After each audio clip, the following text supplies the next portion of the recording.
तो दोस्तों आज मैं आपके सामने लेकर आया हूँ उस वीडियो को जिसकी सबसे ज्यादा डिमांड आ रही है, जो कि है नटूरो डेमोंटो या फिर नेक्रोनोमिकन एक्स मोर्टिस किताब के बारे में, या फिर कहें the book of the dead के बारे में।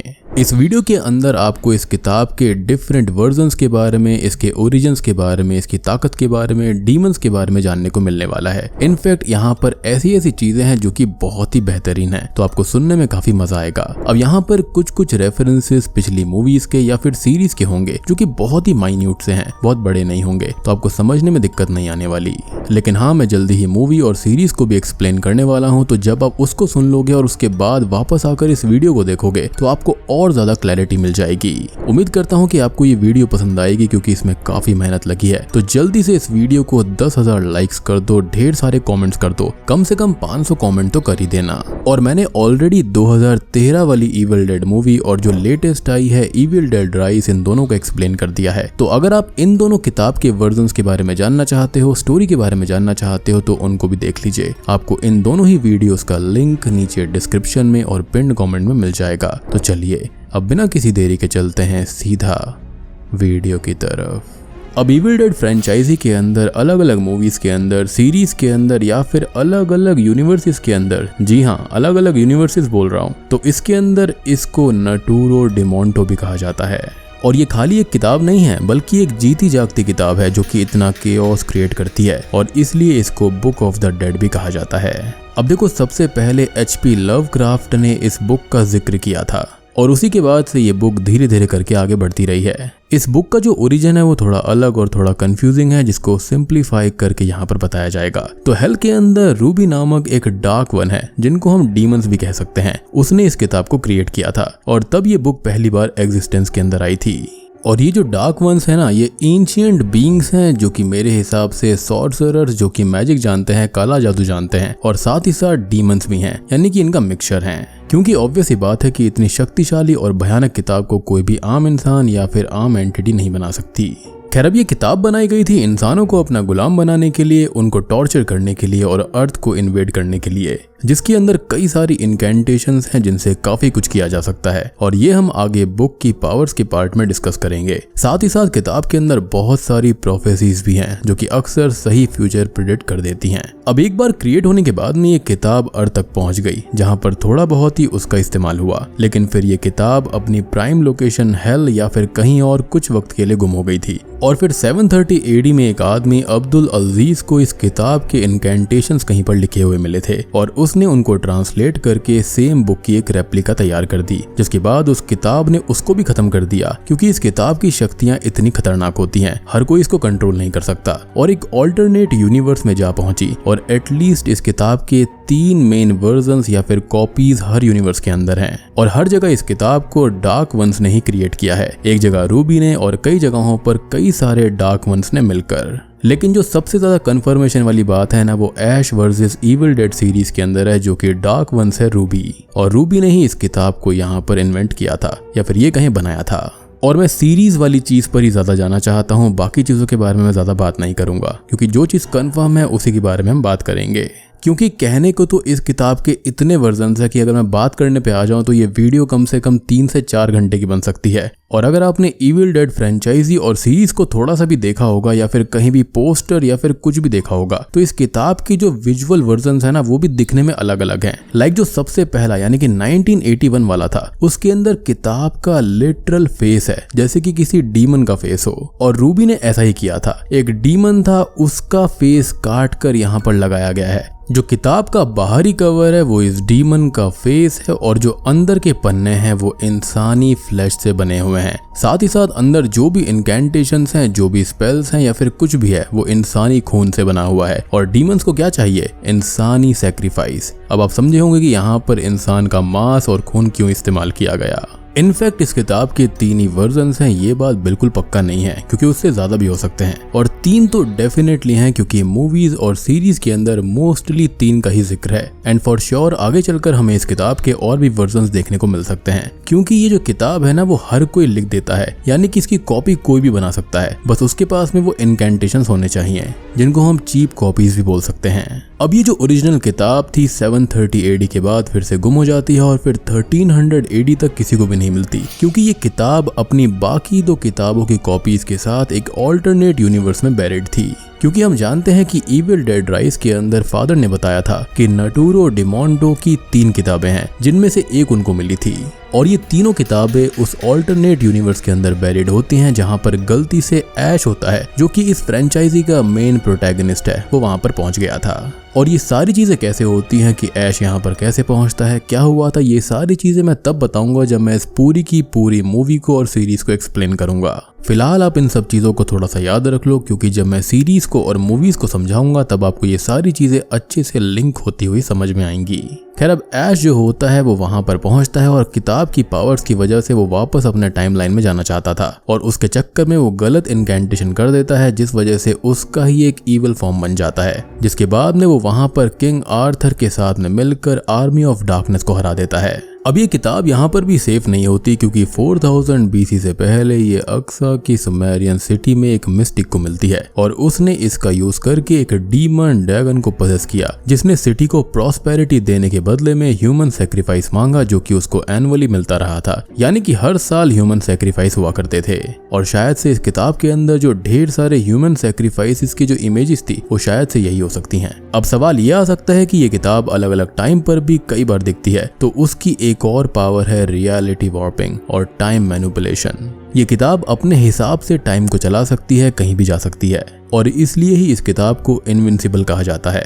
अब बाद में ये किताब यूरोप भी पहुंच जाती है, जहां पर बहुत से लोगों ने और सबसे ज्यादा खुद डार्क वंस ने इसका इस्तेमाल किया और अर्थ और ह्यूमैनिटी को बहुत ज्यादा हार्म किया, और ये अलग अलग यूनिवर्सेस में हुआ है। तो आपको सिंप्लीफाई तरीके से समझ में आया होगा इसके ओरिजिन्स के बारे में कि इसको dark one, specially dark one Ruby ने इसको क्रिएट किया था। इसको इंसानी मांस और खून से बनाकर बाउंड कर दिया, और फिर ये बुक हेल से धरती पर आ गई थी, जहां पर इसकी कई और कॉपीज बनी, और डार्क वंस ने ही वो कॉपीज या तो खुद बनाई थी या फिर किसी से बनवाई थी। वो कहते हैं ना, किसी के वश में आकर ऐसा करना, वही वाली बात है। और अगर सवाल आए कि एक इतनी पावरफुल किताब है तो उसकी कॉपी या फिर सेकंड वर्जन बनाने का क्या मतलब बनता है, तो इसका सीधा जवाब यह है कि हेल भले एक ही है, लेकिन अर्थ के अलावा बाकी और अलग यूनिवर्सेस और ऑल्टरनेट अर्थ हो सकती हैं, और कई बार हमारे प्राइम अर्थ से दूसरा यूनिवर्स या फिर अर्थ थोड़ा और पावरफुल या फिर डिफरेंट हो सकता है, और वहां पर जरूरी नहीं है कि सेम किताब सेम लेवल की पावर्स को पजेस करती हो, या फिर यहाँ पर काम करने वाले इनकैंटेशंस वहां पर भी चल जाएं, और इसलिए ही उन अलग यूनिवर्सेस के लिए उनके हिसाब से सुइटेबल किताब बनाई जाती है, जो कि अनऑफिशियली तो अभी एटलीस्ट 3 है, लेकिन हो सकता है कि ये 3 से ज्यादा होंगी। और फिर कोई ऐसा यूनिवर्स डार्क वंस की नजर में कब्जा करने लायक आएगा जहां पर और भी पावरफुल या फिर अलग किताब चाहिए होगी, तो एक नई नेक्रोनोमिकॉन एक्स मॉर्टिस जरूर क्रिएट होगी। अब ये किताब 1400s के बाद में काफी गुमनाम रहती है, लेकिन हाल ही में रिलीज हुई इविल डेड राइज मूवी से पता चलता है कि इसकी एक कॉपी या फिर ये कहें कि इसका एक पार्ट जो होता है वो इन फादर्स को मिल जाता है, जो कि शायद 1800s के एंड में या फिर 1900 के स्टार्टिंग में थी। और तब फादर के साथ में क्या हुआ या फिर उनके कंपेनियंस के साथ में क्या हुआ था ये हम जानते हैं। इनफैक्ट यहाँ पर डैनी को जब ये किताब मिली तब उसकी फैमिली के साथ में क्या हुआ ये भी हमको पता है। और बात करें इस पर्टिकुलर नटूरो डिमोंटो किताब की अपीयरेंस के बारे में, तो बाकी सब किताबों के अंदर ये दांत जैसा जकड़ने वाला या फिर नसें वगैरह नहीं थी। सबसे पहली किताब के अंदर डीमन का फेस बना हुआ था, उसके बाद वाली किताब के अंदर ऐसा लग रहा था जैसे कि किसी ने उसको सिला हुआ है, लेकिन इविल डेड राइज वाली जो पर्टिकुलर किताब है उसके ऊपर ऐसा लगता है जैसे नसें हैं और वो जिंदा हैं। और इविल डेड राइज मूवी के अंदर एक बहुत ही स्पेशल चीज दिखाई गई थी और इसके डिफरेंट वर्जन्स के बारे में हिंट दिया गया था। तो डैनी जब इस किताब को खोलने की कोशिश करता है तो उसकी उंगली में एक छोटा सा कट लग जाता है, जिसकी वजह से जो खून होता है वो इस किताब के ऊपर गिर पड़ता है और वो किताब इस खून को एब्जॉर्ब कर लेती है। और ऐसा ही एक पर्टिकुलर वर्जन इस किताब का है। ये किताब ऐसे ही रेगिस्तान में पड़ी हुई थी और तभी वहां पर एक बिच्छू आता है, जी हाँ स्कॉर्पियन, और जैसे ही वो स्कॉर्पियन इस किताब के पास में आता है ये किताब उसको जकड़ लेती है और उसको एब्जॉर्ब कर लेती है और खुद बिच्छू में बदल जाती है। मतलब सोचो कि ये किताब की आंखें हैं, उसके क्लॉज हैं और चलने के लिए छोटे छोटे पैर हैं, और इसी तरह से वो इंसानों की सिविलाइजेशन के पास में पहुंचती है और तबाही मचाती है। यानी कि 1800s के एंड में और 1900s की स्टार्टिंग में ये किताब उसी वॉल्ट के अंदर रहती है। तो उसके बाद में ये सबसे पहली ओरिजिनल इविल डेड के अंदर कैसे पहुंच गई, तो जैसा कि मैंने बताया कि इस किताब के अलग अलग वर्जन्स हैं। और इसी किताब का ओरिजिनल वर्जन 1982 में जाकर एक प्रोफेसर रेमंड नोबी और उनकी वाइफ को कैंडर कैसल में मिलता है, जिसके साथ ही कैंडेरियन नाइफ भी दफन था। उन दोनों की बेटी एनी भी आर्कियोलॉजिकल सर्वे के लिए वहां पर गई थी, जो कि आगे के काम के लिए वहीं पर रुकती है। लेकिन रेमंड और उनकी वाइफ जो होती हैं वो मिशिगन के वुड्स में बीच में बने हुए अपने कैबिन में उस किताब के ऊपर रिसर्च करने लग जाते हैं। यानी कि ये कैबिन किसी और का नहीं बल्कि रेमंड और उनकी वाइफ का था। अब रेमंड उस किताब के अंदर लिखी हुई चीजों को पढ़ते और उनको रिकॉर्ड करते, लेकिन यही तो उनकी सबसे बड़ी गलती थी, क्योंकि उस किताब के अंदर लिखे गए इनकैंटेशंस की वजह से वुड्स के अंदर कोई भयानक एंटिटी जाग जाती है, जो कि कुछ और नहीं बल्कि टेकर ऑफ सोल्स है, और वो उनको अपना शिकार बना लेती है।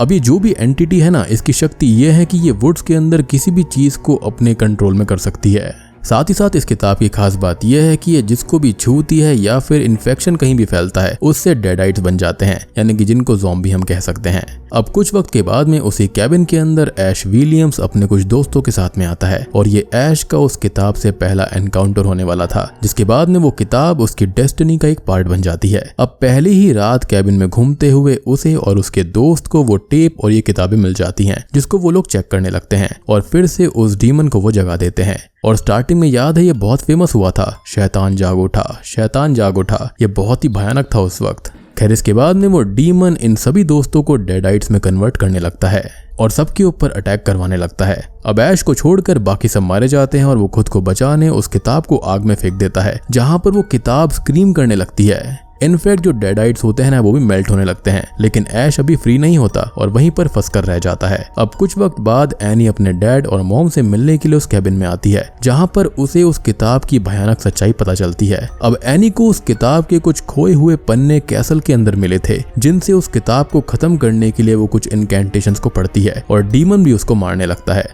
और अब अपनी आखिरी सांसों के चलते एनी इनकैंटेशंस को पढ़ने लगती है, जो कि उस पर्टिकुलर पेजेस के अंदर थे, जिसके चलते वो टाइम के बीच में एक रिफ्ट को ओपन कर देती है, जिसके अंदर ऐश और वो डीमन खींचे चले जाते हैं और वो सीधा 1300 AD में पहुंच जाते हैं। और मैंने आपको पहले ही बताया था कि वहां पर ऐश का सामना आर्मी ऑफ द डेड से होता है, और यही इस सीरीज का थर्ड पार्ट है, जहां पर वो लॉर्ड आर्थर के साथ में मिलकर उनको हरा देता है और यहाँ पर चीजें थोड़ी बहुत ठीक हो जाती हैं। अब यहीं से नेक्रोनोमिकन एक्स मॉर्टिस की कहानियां बिखर गई थीं, जहां पर कुछ चीजों के अकॉर्डिंग ये किताब उस दिन आग में जलने से बच गई। वहीं दूसरी तरफ ये किताब एनी ने अपने पास रखी और बुराई के खिलाफ यूज करने की कोशिश करी, कि वो सब कुछ ठीक करने की कोशिश कर रही थी जो कि गलत हो गया था। और ये सब चीजें बकायदा ऑल्टरनेट अर्थ की बातें हैं, और प्राइम अर्थ पर कहा जाता है कि 1300 AD से अपने टाइमलाइन में वापस आने पर ऐश को नेक्रोनोमिकन एक्स मॉर्टिस की एक कॉपी मिली थी, जो कि फिलहाल तो रूबी और डार्क वंस के पोजेशन से आजाद है, लेकिन ज्यादा समय तक नहीं रहेगी, क्योंकि डार्क वंस उसके लिए अपनी कैद तोड़कर आएंगे और तब शुरू होगा अगली अर्थ इन्वेजन और एपोकलिप्स। अब कंफ्यूजन ना हो तो मैं ये बता दूं कि ऐश के साथ इस किताब ने एक तरह से अपना बॉन्ड बना लिया था, और कई बार ऑल्टरनेट यूनिवर्स में वो गया था, जहां पर उसे ये किताब अपने पास खींचती रही। और यही रीजन है कि ये किताब इनविंसिबल है, क्योंकि ये हर जगह जा जाकर अपनी कई सारी कॉपीज बनवा देती है, जिससे कि ये कभी भी खत्म ना हो पाए। इसको मतलब बिल्कुल कोरोना की तरह समझो, जब भी कहीं पर जाता है अपना नया नया वेरिएंट ये छोड़ता रहता है, बिल्कुल उसी तरह से है।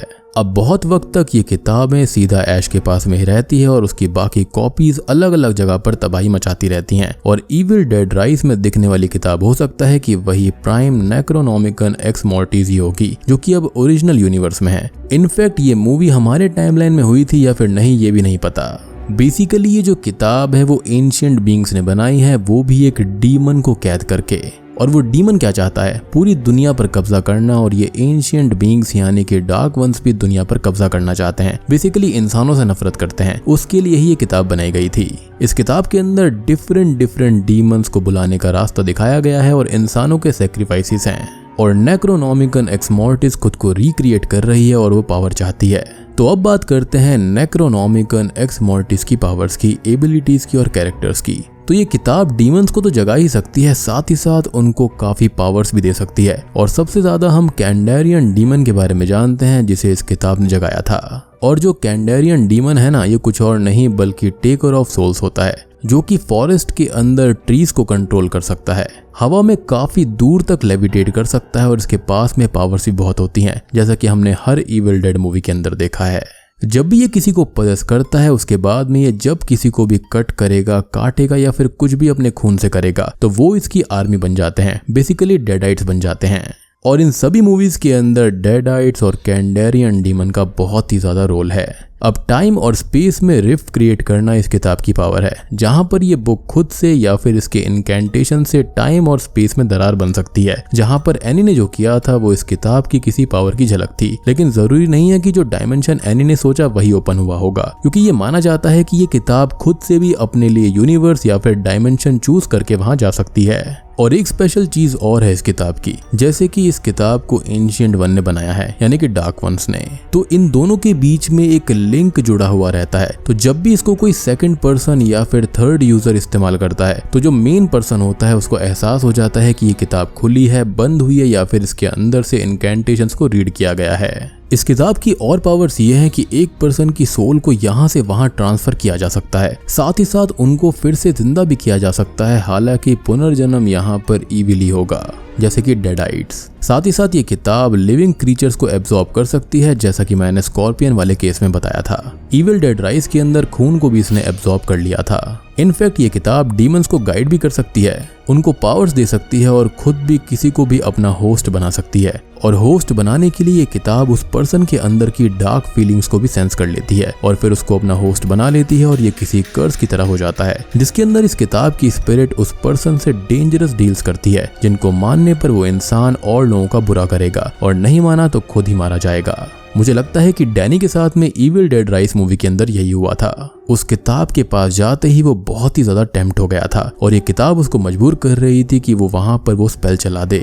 मतलब आप पावर देख रहे हो कि एक बार स्पेल ऑन हो गया तो उसके बाद में इस डीमन ने या फिर इस किताब ने उसको ऑफ नहीं होने दिया। और मुझे लगता है कि वो डीमन नहीं कर रहा था, बल्कि ये किताब कर रही थी। किताब ऐसी होती है कि एक बार अगर वो इनकैंटेशन शुरू हो गई तो वो रोकी नहीं जा सकती, जिसके बाद में कैंडेरियन डीमन वहां पर आ ही गया था। और अब यहाँ पर आप कंफ्यूज मत होना कि टेकर ऑफ सोल्स, कैंडेरियन डीमन और एबोमिनेशन ये सभी बिल्कुल सेम लेवल के ही थ्रेट हैं। इन सब की शक्तियां बिल्कुल सिमिलर हैं। अलग अलग मूवीज के अंदर इसको अलग अलग नाम जरूर दिया गया है, लेकिन ये है कैंडेरियन डीमन ही, जो कि सोल्स को ले लेता है। अब ये किताब रियलिटी को चेंज कर सकती है, वॉर्प कर सकती है, जिससे कि वो अपने शिकार को अंदर से तोड़ती है और वो शिकार ऐसे फैसले लेने लगता है जो कि वो कभी भी लेने नहीं वाला था। अब ये एक पावर कम और एबिलिटी ज्यादा है इस किताब की। इस किताब की एक और खास बात है कि इसके अंदर कुछ प्रोफेसीज लिखी हुई हैं जो कि एकदम सही फ्यूचर बताती हैं। इस किताब के अंदर कुछ पोशंस के बारे में भी जानकारी है, जिसका इस्तेमाल करके ऐश 1300 AD से अपनी रियलिटी में वापस आ गया था। अब इस किताब की कुछ खासियत तो ये भी है कि कई जगह पर ये किताब बोल भी सकती है। जी हाँ, इमेज मैनिपुलेशन भी कर सकती है, जिसके अंदर लिखी हुई चीजें या फिर बने हुए चित्र अपने आप ही बदल जाते हैं।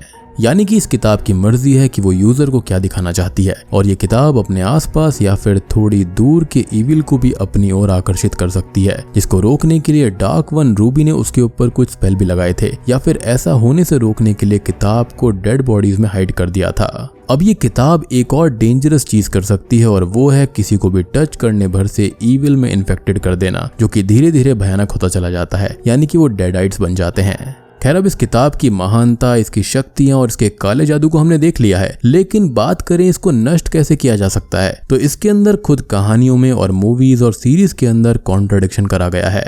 अब कई बार तो ऐसा होता है कि ऐश इसको जलाकर भी खत्म नहीं कर पाता, और इसको आसानी से चीर कर या फिर फाड़ कर भी खत्म नहीं कर सकते, और इसको खत्म करने के लिए कोई डिवाइन फोर्स ही चाहिए होगी। जैसे कि एंशिएंट बीइंग्स ने इसको बनाया था, तो ऐसे ही कोई डिवाइन फोर्स इसको खत्म कर सकती है, और ऐसी ही कोई डिवाइन फोर्स उस कैंडेरियन नाइफ के अंदर होगी, जो कि इस किताब को खत्म कर सकता है। क्योंकि उन डार्क वंस को या फिर एंशिएंट बीइंग्स को ये कैंडेरियन नाइफ हल्का सा छू भी ले तो उनकी स्किन जल जाती है। तो जब इसको बनाने वाले की कमजोरी कैंडेरियन नाइफ है, तो इस किताब को उससे खत्म किया जा सकता है। यानी कि मुझे लगता है कि ऐश को उस कैंडेरियन नाइफ को इस्तेमाल करना चाहिए था, ना कि जलाना चाहिए था। खैर, अब कुछ जगह पर कुछ कहानियों के अंदर बुक को नॉर्मली भी खत्म होते हुए दिखाया गया है, तो असल में मेरे हिसाब से वो एक सस्ती कॉपी होगी या फिर रेप्लिका होगी, जो कि पूरी पावर्स को पजेस नहीं करती होगी, इसलिए वो इजीली खत्म हो गई। अब इस इविल किताब के कुछ अलग अलग वर्जन्स के बारे में मैं आपको बताता हूँ। तो सबसे पहला नेक्रोनोमिकन एक्स मॉर्टिस का वेरिएंट मिला था 14th सेंचुरी में इंग्लैंड के ग्रेवयार्ड के अंदर, जहाँ पर इसको इविल की नजर से दूर रखने के लिए दफनाया गया था। साथ ही साथ दूसरे अर्थ के ऊपर भी इस किताब को किसी ग्रेवयार्ड के अंदर ही दफनाया गया, लेकिन वहां पर उसकी 2 से 6 कॉपीज तक मिली थी। हालांकि प्राइम बुक उनमें से कोई भी नहीं थी,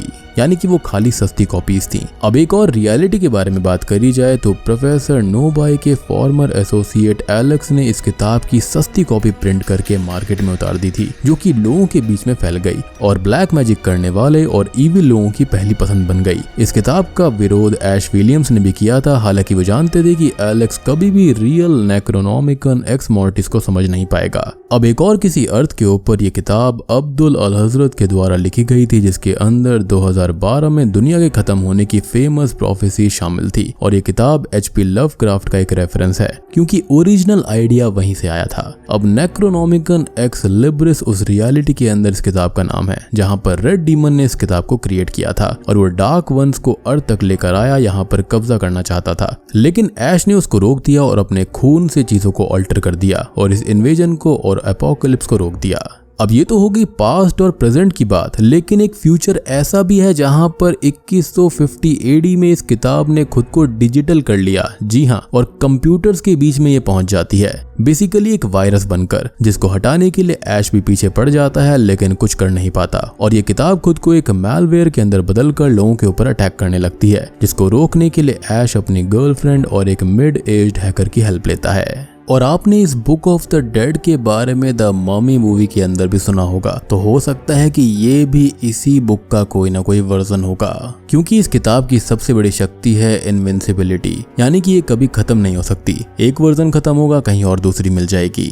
इस किताब ने मेरे हिसाब से खुद को एक टाइम लूप के अंदर फंसा लिया है, जहां पर ये किताब अलग अलग वर्जन्स के अंदर अलग अलग रूप के अंदर मौजूद है। तो दोस्तों, ये थी मेरी तरफ से नेक्रोनोमिकन एक्स मॉर्टिस या फिर नटूरो डेमोंटो की पूरी डिटेल्ड वीडियो। उम्मीद करता हूँ कि आपको बुक ऑफ द डेड की डिटेल्ड इन्फॉर्मेशन पसंद आई होगी।